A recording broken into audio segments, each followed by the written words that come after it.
नमस्कार दोस्तों। सोचकर देखिए, दुनिया में करोड़ों पुरस्कार दिए जाते हैं, पर उनमें एक पुरस्कार ऐसा है जिसकी एक चमक पूरी दुनिया को रोक देती है। वो है नोबेल प्राइज। लेकिन क्या आपने कभी सोचा है कि लाखों करोड़ों रुपए वाला इनाम आखिर आता कहाँ से? कौन देता है ये इतना पैसा? कौन है ये खजाने का मालिक? कौन है वो अदृश्य हाथ जो हर साल दुनिया के टॉप दिमागों को करोड़ों रुपए से नवाज देता है? और इसके साथ एक बड़ा सवाल, अब तक दुनिया में कुल कितने लोगों को नोबेल प्राइज मिला है? कितनों ने एक से ज़्यादा बार? और हमारे भारत के कितने हीरे इस दुनिया के पुरस्कार को छू चुके हैं? दोस्तों, आज हम नोबेल प्राइज के उस महाकाव्य में उतरेंगे जिससे जानकर आपको एहसास होगा कि ये सिर्फ अवार्ड नहीं, बल्कि एक विरासत है, एक ताकत है और एक राज है जो एक आदमी की जिंदगी की आखिरी इच्छा से जन्मा था। तो कमर बांध लीजिए, क्योंकि आपको आज मिलने वाले नोबेल प्राइज का पूरा सच। नोबेल प्राइज को समझने से पहले हमें उस आदमी की कहानी में उतरना पड़ेगा जिसने इसे बनाया। नाम अल्फ्रेड नोबेल। अल्फ्रेड नोबेल को दुनिया बार बार मौत का सौदागर कहकर बुलाती थी, लेकिन असलियत, इस आदमी ने अपनी जिंदगी में 355 से ज़्यादा विज्ञान के पेटेंट बनाए।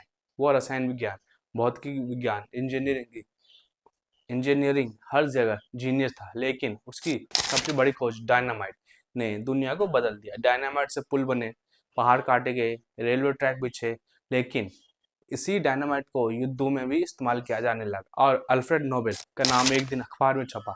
The merchant of death is dead. मौत का सौदागर मर गया। लेकिन वो खबर गलत थी, मरा उसका भाई था। अल्फ्रेड ने जब ये खबर देखी तो उसे झटका लगा। उसने उसे लगा कि इतिहास उसे हमेशा बुरे इंसान की तरह याद रखेगा, और यहीं से उसकी जिंदगी की सबसे बड़ी कहानी शुरू हुई। एक ऐसी वसीयत जिसने दुनिया का सबसे बड़ा पुरस्कार जन्म दिया। अल्फ्रेड नोबेल ने अपने आखिरी दिनों में एक फैसला किया, मेरी पूरी संपत्ति एक फंड में डाली जाए। इस फंड के ब्याज और मुनाफे से हर साल मानवता की बेहतरीन उपलब्धियों को सम्मान दिया जाए। यह फैसला इतना बड़ा था कि अल्फ्रेड नोबेल का परिवार भी उसके खिलाफ हो गया, क्योंकि वो लगभग 94% संपत्ति विज्ञान और मानवता को दान में दे रहा था। अल्फ्रेड नोबेल की संपत्ति आज के पैसों में थी 4500 करोड़ रुपए से ज्यादा। ये पैसा वो सीधे किसी को नहीं देना चाहता था, बल्कि इसे एक फंड में रखना चाहता था जिसके मुनाफे से हर साल पुरस्कार दिए जाए। और इसी से जन्म हुआ नोबेल प्राइज।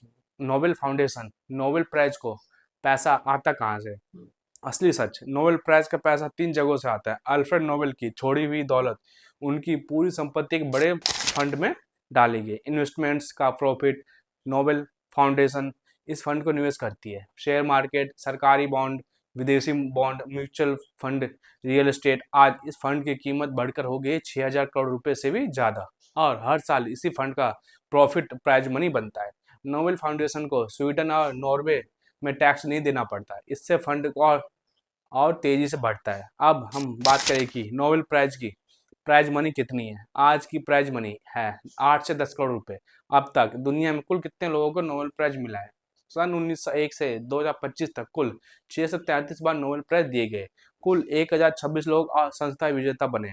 इनमें शामिल है 990 व्यक्ति और 28 इंस्टीट्यूशन यानी संगठन। अब बात करें कि कितनों को एक से ज्यादा बार नोबेल प्राइज मिला है। दुनिया में सिर्फ कुछ ही लोगों को ये सम्मान 2 बार मिल रहा है। अब तक 5 लोग और 2 संस्थाएं 2 बार नोबेल जीत चुकी है। फिजिक्स में 1903 में, केमिस्ट्री में 1911 में, और दूसरे नंबर पे लाइनस पॉलिंग, केमिस्ट्री में 1954 में, और शांति के लिए 1962 में। थर्ड नंबर पे जॉन बार्डेन, फिजिक्स के लिए 1956 में और 1972 में। चौथे नंबर पे फ्रेडरिक सैंगर, केमिस्ट्री में 1958 और 1980 में। पांचवें नंबर पे बात करें तो कैरी बैरी शार्पलेस, केमिस्ट्री में 2001 और 2022 में। इंस्टीट्यूशनल की बात करें तो रेड क्रॉस, ICRC 3 बार 1917, 1944 और 1963 में। और दूसरे नंबर पे संस्था जो है UNHR 2 बार 1954 और 1981। बात करें कि भारत में अब तक कितने लोगों को नोबेल प्राइज मिला है? अब तक भारतीय मूल के कुल 10 लोगों को नोबेल प्राइज जीत चुके हैं। पहले नंबर की बात करें तो रविन्द्रनाथ टैगोर, 1913 में लिटरेचर, एशिया का पहला नोबेल मिला जिसे गीतांजलि के लिए मिला। उन्होंने दुनिया को दिखाया कि भारत सिर्फ एक देश नहीं, एक सभ्यता है। दूसरे नंबर पे सर CV रमन, 1930 में फिजिक्स के लिए रमन इफेक्ट की खोज ने विज्ञान में तहलका मचा दिया। भारत का पहला साइंटिस्ट जिसने दुनिया की नजर झुका दी।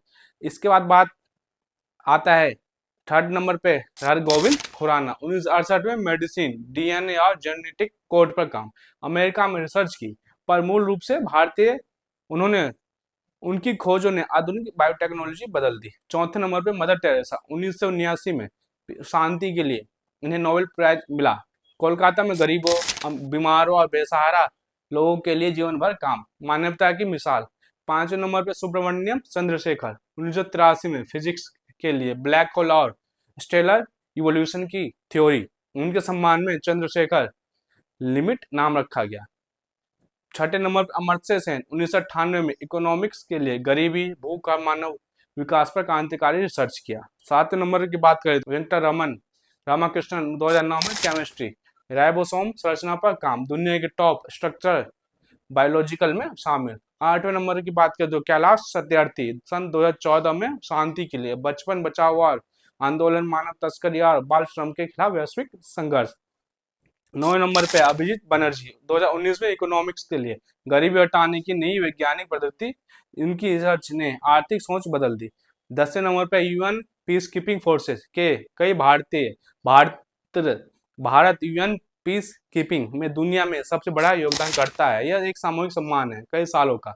अब बात करें कि दुनिया के सबसे बड़े नोबेल प्राइज स्कैंडल्स की, जहां पुरस्कार होते हैं वहां विवाद भी होते हैं। नोबेल प्राइज भी इससे छूता नहीं है। महात्मा गांधी को नोबेल प्राइजेस कभी नहीं मिला। दुनिया के सबसे बड़ा अहिंसावादी, लाखों को आजादी दिलाने वाला, लेकिन नोबेल कमेटी ने गांधी को 5 बार नॉमिनेट होने के बावजूद कभी अवार्ड नहीं दिया। आखिर उन्हें 1948 में देना था, लेकिन उसी साल उनकी मृत्यु हो गई। कमेटी ने कहा Gandhi now belong to all humanity, he can not be awarded as an individual anymore. ये बयान आज भी इतिहास का सबसे बड़ा विवाद। दूसरे नंबर पे है बॉब डायलन को लिटरेचर का नोबेल मिलना।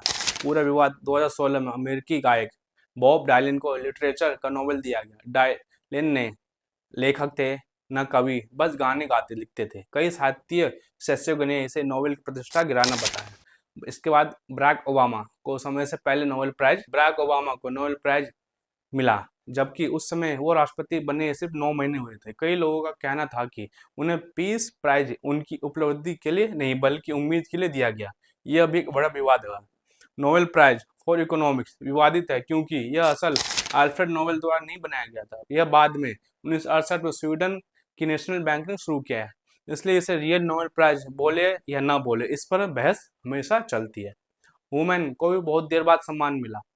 120 साल में सिर्फ लगभग 60 महिलाओं को नोबेल मिला। इस पर नोबेल फाउंडेशन पर लिंग भेदभाव के आरोप लगे। अब बात करें कि नोबेल प्राइज इतना खास क्यों है। अल्फ्रेड नोबेल की कहानी इसे एक भावनात्मक विरासत बनाती है। एक आदमी जो दुनिया के नजरों में मौत का सौदागर था, वो अपनी सारी संपत्ति मानवता को दान कर देता है। इतनी पावरफुल लिगेसी किसी और अवार्ड में नहीं। दुनिया के सबसे सख्त नियम, चयन नियम, नोबेल प्राइज किसी मंत्री, नेता, बिजनेसमैन द्वारा नहीं दिया जाता। इसकी कमेटियां Sweden royal academy, Norway Nobel committee, Karolinska Swedish academy सालों तक रिसर्च करती है, रिपोर्ट बनाती है। कई बार 50-60 साल लग जाते हैं। ये अवार्ड दुनिया की दिशा बदल देता है। नोबेल मिलने के बाद साइंटिस्ट को मिली फंडिंग इतनी गुना बढ़ जाती है, उनकी खोज दुनिया के देशों में लागू होती है, पूरी दुनिया उनका नाम याद रखती है। उदाहरण, आइंस्टीन को नोबेल मिला, क्वांटम फिजिक्स को गति मिली। मदर टेरेसा को नोबेल मिला, उनकी संस्था को वैश्विक पहचान मिली। मलाला को नोबेल मिला, दुनिया भर में लड़कियों की शिक्षा पर आंदोलन तेज हुआ। प्राइज मनी सिर्फ बोनस है, असल सम्मान ह्यूमैनिटी को दिया गया योगदान। भारत को किन कैटेगरी में कभी नोबेल नहीं मिला। अब बात करें भारत के महान दिमागों के बावजूद हमें 3 कैटेगरी कभी नहीं मिली। पहला, Nobel prize in chemistry, Bharat का किसी भी भारतीय नागरिक को अब तक नहीं मिला। नोबेल प्राइज इन मेडिसिन, एक भी भारतीय नागरिक को भारत में रहते हुए नहीं मिला। हाँ, हरगोविंद खुराना को मिला, पर वे यूएस के नागरिक थे।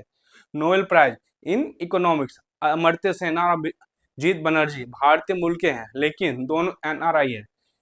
जब उन्हें यह पुरस्कार मिला, इंडिया का नोबेल परफॉर्मेंस एक कड़वा सच। भारत दुनिया की सबसे बड़ी जनसंख्या है, हमारे पास विश्व स्तरीय दिमाग है, लेकिन हमारे साइंटिस्ट भारत छोड़कर विदेश जाते हैं। रिसर्च के लिए प्रॉपर फंडिंग नहीं है। ब्यूरोक्रेसी इनोवेशन को दबा देती है। राजनीतिक दखल रिसर्च कल्चर को स्लो करता है। यही कारण है कि भारत के रियल साइंटिस्ट को ग्लोबल मंच नहीं मिलता। भविष्य में किन भारतीयों को नोबेल प्राइज मिल सकता है। Doctor Raghunath Mashelkar science and innovation में भारत में रिसर्च और इनोवेशन में नई दिशा देने वाले। इसके बाद doctor Radhakrishnan ISRO team physics fees. Physics में शांति के लिए मंगलयान और चंद्रयान मिशन दुनिया मिसाल है। इसरो को फ्यूचर में नोबेल के लिए कंसीडर किया जा सकता है। डॉक्टर देवी प्रसाद सेठी मेडिसिन, सर्जरी और अफोर्डेबल हेल्थ केयर रिफॉर्म में योगदान। कैलाश सत्यार्थी की टीम के अन्य सदस्यों को बाल श्रम के खिलाफ अभियान। नोबेल प्राइज के सबसे चौंकाने फैक्ट, अब तक 107 साल में केवल एक बार नोबेल प्राइज सेरेमनी कैंसिल हुई वर्ल्ड वॉर 2 के कारण। सबसे युवा विजेता मलाला यूसुफ है 17 साल। सबसे उम्रदराज विजेता जॉन गुड एनफ 97 साल में। नोबेल मेडल 24 कैरेट सोने से नहीं बल्कि गोल्ड प्लेटेड सिल्वर से बनता है। नोबेल प्राइज जिस दिन मिलता है उस दिन अल्फ्रेड नोबेल की डेथ एनिवर्सरी होती है। तो दोस्तों, अब जब भी दुनिया में कोई नोबेल प्राइज जीत रहा हो तो याद रखना, ये सिर्फ एक इनाम नहीं, ये एक आदमी का सपना है जो दुनिया को विनाश से निकालकर शांति को ले जाना चाहता था। अल्फ्रेड नोबेल, जिसे दुनिया मौत का सौदागर कहती थी, उसने मरने से पहले अपनी पूरी दौलत मानवता के नाम कर दिया और एक फैसले के बाद इतिहास बदल दिया। आज दुनिया का हर साइंटिस्ट, हर इकोनॉमिस्ट, हर राइटर जी जान लगाता है नोबेल जीतने के लिए, और शायद कल को इसी सूची में किसी भारतीय का नाम फिर जगमगाए और पूरी दुनिया तिरंगा सलाम करे। अगर आपको ये वीडियो पसंद आया हो तो लाइक करें, कमेंट में लिखो अगला धमाका किस टॉपिक पर चाहिए, और सब्सक्राइब जरूर करें क्योंकि यहाँ मिलती है सच्ची जानकारी, वो भी सस्पेंस और कहानी के साथ।